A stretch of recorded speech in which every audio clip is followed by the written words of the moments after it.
मित्रों, रामायण में वर्णित एक पात्र सबरी का है जो जंगल में रहकर प्रभु श्री राम की बाट जोह रही थी। वह उनके दर्शनों की अभिलाषी है। आखिर रामायण के बाद सबरी का क्या हुआ? सबरी कौन थी? पूर्व जन्म के किस शाप से उसकी यह हालत हुई? आखिर वह किसका अवतार थी? पूरी कथा को जानने के लिए हमारे इस वीडियो को सब्सक्राइब व कमेंट करके बेल आइकन दबाना न भूलें। धन्यवाद।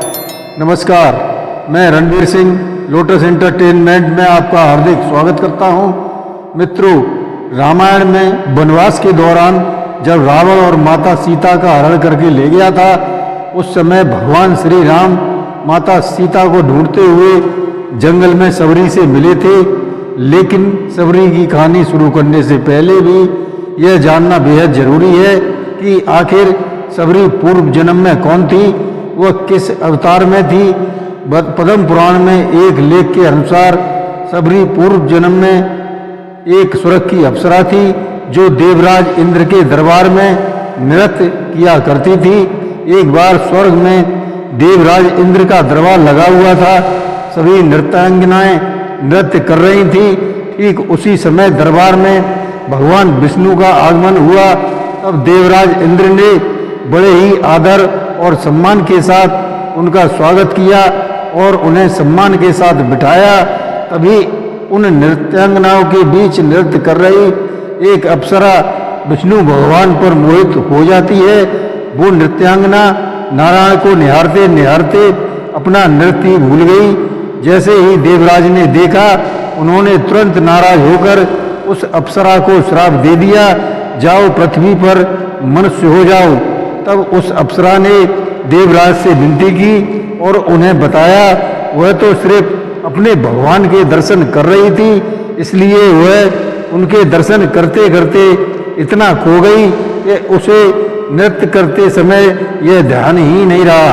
तब देवराज ने कहा, त्रेता युग के चौथे चरण में जब श्री हरि श्री राम का अवतार लेंगे, तब उनके अवतार के दर्शन करके ही अपने श्राप से मुक्त हो पाओगी।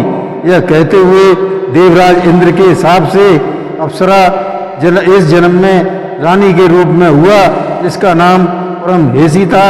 कहते हैं वह स्वयं राजा ऋतुध्वज की पत्नी बनी।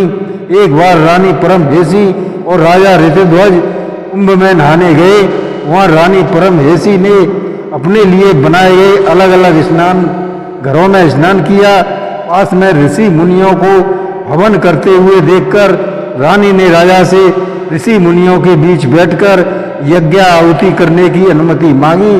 तो राजा बोले, हम राजा हैं, इस तरह हम आम लोगों के बीच नहीं बैठ सकते, क्योंकि हमारी कुछ अपनी मर्यादाएं होती हैं।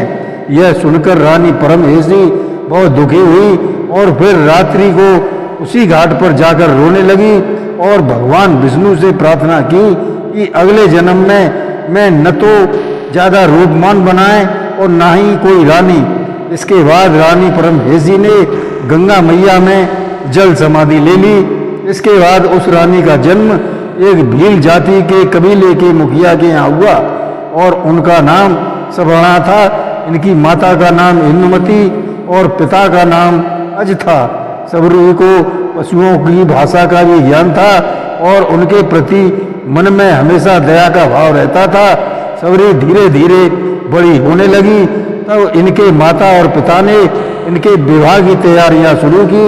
इसलिए उन्होंने बहुत सारे पशु पक्षियों को इकट्ठा कर लिया।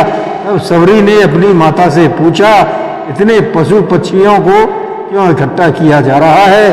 तब माता ने बताया, हमारे विवाह के समय इन्हीं पशु पक्षियों का भोजन बनाया जाएगा और दावत होगी। यह सुनकर सबरी को बड़ा दुख हुआ और ये सोचकर जब मेरे विवाह में इतने सारे पशु पक्षियों को मारा जाएगा तो मैं विवाह ही नहीं करूंगी। और फिर विवाह से एक दिन पहले उसने पशु और पक्षियों को पिंजरे से आजाद कर दिया। फिर डर कर घर से भाग गई और भागकर ऋषिमुख पर्वत पर स्थित एक आश्रम में पहुंची, जहां 10,000 ऋषियों का आश्रम देखा। फिर वहीं रहकर ऋषियों की सेवा करती रही, क्योंकि वह नीच जात से थी। इसलिए ये सारे कार्य वह छिपकर किया करती थी। जैसे आश्रम की साफ सफाई, यज्ञ के लिए लकड़ियों का इंतजाम सबरी कर दिया करती थी। यह देखकर ऋषि मुनि परेशान थे कि आखिर उनका काम कौन कर देता है। एक दिन तड़के सुबह ऋषियों ने सबरी को पकड़ लिया। तभी सबरी को पता चला कि सबरी जो है नीच जाति की है, भील है। इस कारण ऋषियों ने सबरी को वहां से निकाल दिया। जब मातंग ऋषि को सबरी के बारे में मालूम हुआ तो उन्होंने सबरी को एक कुटिया दे दी।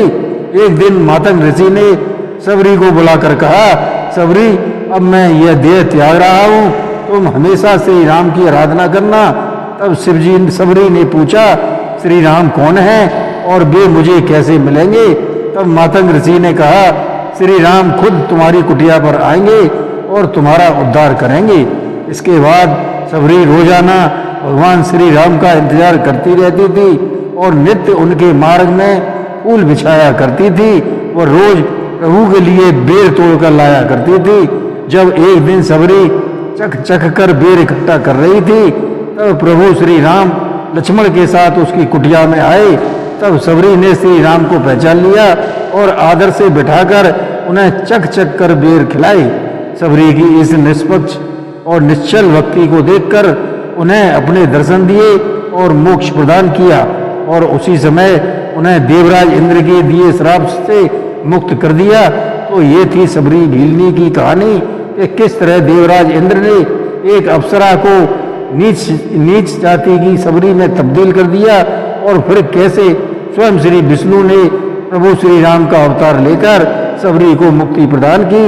तो ये थी एक भक्त की भक्ति जिसने भगवान को ही अपने पास बुला लिया था। जय श्री राम।